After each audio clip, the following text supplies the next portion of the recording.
சிம்பிளிபிகேஷன்ல அடுத்த சம் பார்க்கலாம். இந்த சம் ப்ரீவியஸா RRB NTPC எக்ஸாம்ல கேட்டிருக்காங்க. Find the value of √3 - 1 divided by √3 plus 1 plus √3 plus 1 divided by √3 minus 1 plus 2 minus √3 divided by 2 plus √3 plus 2 plus √3 divided by 2 minus √3 is equal to என்னவன்னு கேக்குறாங்க. சிம்பிளிபிகேஷன்ல இந்த model some கேட்டாங்களா? First இந்த part விட்டுடுங்க.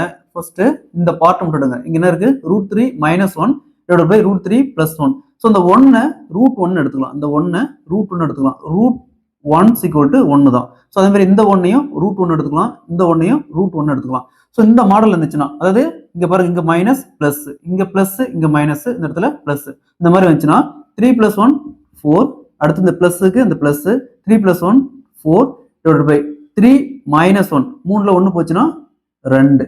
So 4 + 4 8 வகுத்தல் 2 cancel பண்ணா 4. So இது வந்து இந்த பார்ட், இந்த பார்ட்டுக்கு 4.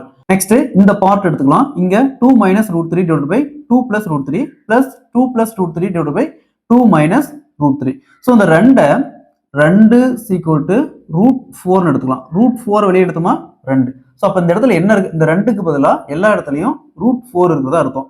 ஸோ அப்ப இதே மாதிரி தான் இங்க என்ன இருக்குது? √4. அப்ப 4 + 3 7.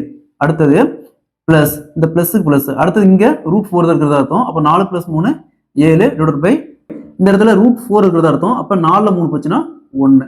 அப்ப 7 + 7 14. ஸோ இங்க பாருங்க, இங்க ஆல்ரெடி இந்த பார்ட்டுக்கு 4 கண்டுபிடிச்சிருக்கோம். பிளஸ் இந்த பார்ட்டுக்கு 14, ரெண்டையும் ஆட் பண்ணா 18. Answer will be 18. இதே மாதிரி இந்த சம் பாருங்க. Find the value of √5 minus √3 divided by √5 plus √3 plus √5 plus √3 divided by √5 minus √3 plus 3 minus √7 divided by 3 plus √7 plus 3 plus √7 divided by 3 minus √7 is equal to என்னவன்னு கேக்குறாங்க. இதே மாதிரி தான் இந்த சம்மோ. இந்த சம்ம சால்வ் பண்ணி இதுக்கு ஆன்சரை கமெண்ட்ல போடுங்க.